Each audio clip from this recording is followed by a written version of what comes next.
You know, I'm gonna make all those doubters at the end of the day, at the end of the fight, they all gonna cry when they get home.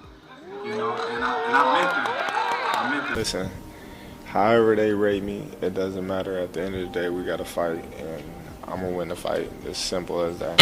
I think I said this before people killed me. I said that this reminds me, and it could be like Pacquiao when he fought De La Hoya.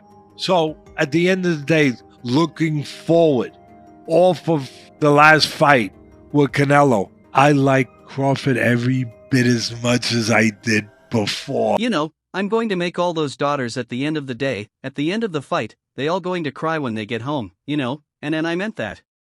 I meant that. Listen, however they rate me, it doesn't matter.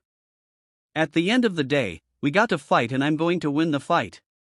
It's simple as that for you. I think I said this before people killed me. I said that this reminds me and it could be like Pacquiao when he fought the lawyer. So, at the end of the days, looking forward off of the last fight with Canelo, I like Crawford every bit as much as I did before. Terence Crawford has never been one to back down from a challenge. And ahead of the showdown with Canelo Alvarez, he has delivered a chilling warning that has the boxing world on edge.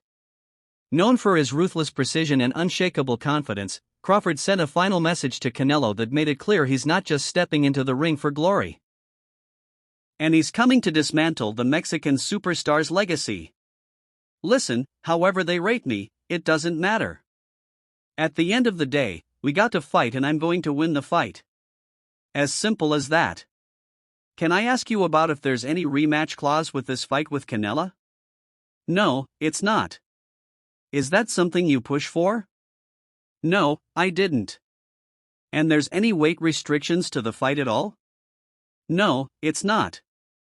A lot of fighters would like to put on a weight restriction to this type of fight. Why didn't you want to do that? 'Cause I want him at his best. I don't want no excuses. I don't want no, reasons why, he didn't feel good or anything.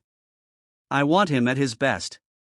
Many pundits argue that Canelo holds a clear physical edge over Crawford, portraying him as the larger and stronger man, having stepped up multiple weight classes. Yet, Crawford remains unbothered. He emphasizes that sparring with bigger opponents has been a constant throughout his career, from heavyweights to light heavyweights as part of his regular preparation. His camp reinforces this narrative, noting that even when Crawford was lighter, he consistently trained with bigger partners and never faced anyone his own size in camp. This extensive experience against larger fighters, he insists, neutralizes any perceived disadvantage when facing someone like Canelo. I'm gonna make all those doubters at the end of the day, at the end of the fight, they all going to cry when they get home, and I meant them. I meant them, Everybody's talking about the size and I'm me being a smaller fighter, but if you look on the stage, I've been sparring these big dudes my whole career like how I'ma take a punch. They punch me every time we sparring. So, it's okay. Once we get in the ring and they see something different like each and every time it's going to be another excuse why the reason why Terence won and that is, but I can assure you I'm going to be victorious and after that we going to have another parade. In an interview Crawford explained that he took the initiative reaching out to Saudi power broker Turki Al-Sheikh to help make the super fight with Canelo a reality. Al-Sheikh subsequently played a pivotal role in bringing the bout to life, orchestrating the lucrative deal that will unfold this September. At no point did Crawford express hesitation about the weight jump. He embraced it aggressively, dismissing any idea that he's daunted by Canelo's size advantage. He going to Turki Al-Sheikh and letting him know that I was interested in fighting Canelo. And him and a lot of people at first they was like, nah, he's too big. You need to, focus on your weight class and things like that. But at the time I'm like, well, there's no one at my weight class that's on that level of Canelo. Canelo comes from a smaller weight class. He's not a massive fighter, 6 tall. He's thick, but he's not giant. Picking Canelo was thing that we looked deeply into.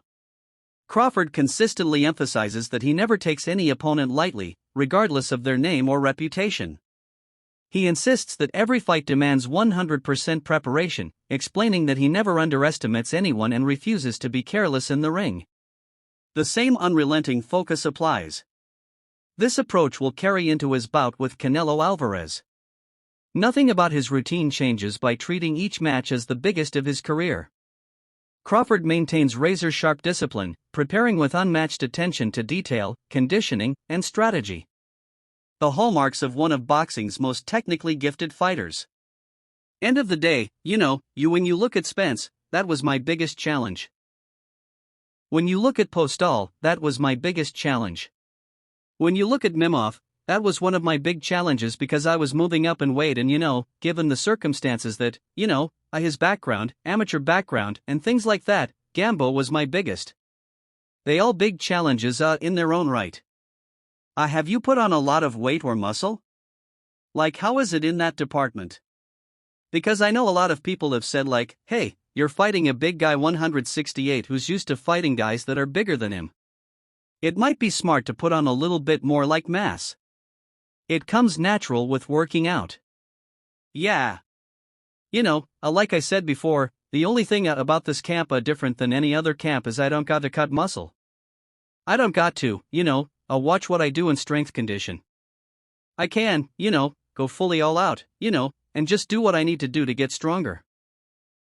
To you, how much is the skull fight performance kind of like a thing you're keeping an eye on? Well, that's not a fight that I really, look into because, Canelo is a great fighter and one bad performance don't define a fighter. Given the circumstances of his previous fights and we looking forward to Canelo being the best Canelo that he can be. Skull might not have made him get to that point where he felt any danger or any significance where he had to go to that deeper level in training or take the fight as serious as he's taking this fight. So, I don't know. I don't know what was up with that fight. Yeah. Some said that and let me know just your perspective on this. Some have said that you have to fight like Skull in order to win the fight. Like, do you feel that you have to fight that way to beat Canelo or you like I could beat him in the distance? Just fight my fight. You know what I mean? A lot of people they have their opinions. They have what's going to happen. However, Alvarez's reputation as a devastating counterpuncher makes him a constant threat. Even when pacing appears slowed, his power keeps opponents wary and often on the defensive. His body shots and efficiency force many to survive rather than attack. Against such conservatism, Terence Crawford excels with elite footwork, stance switching, and a surgical sense for timing. He methodically breaks down cautious fighters using patient setups and explosive combinations. As trainer Brian McIntyre points out, a well-conditioned Crawford will thrive as the fight progresses and Canelo's intensity fades. There's just guys that just have preposterous power and Canelo is a guy that has power but is constantly working on. There's a great clip of him working with Andy Ruiz. That shield, that weird hand shield they hold up for hooks. And he's like, this is not precision. This is just power. Just power. He's like, don't try to be fast with this. Use power. And you see that, bro, he hits so hard. Shakur Stevenson dismisses concerns about weight differences between Terence Crawford and Canelo Alvarez. According to Stevenson, Crawford's talent, ring IQ, and all-round skills far outweigh the impact of size alone. He argues that Crawford has fought enough styles and calibers of opponents to prepare him for a challenge like this. Stevenson emphasizes that boxing is not solely about weight. It is about timing, precision, and knowing how to neutralize an opponent's advantages.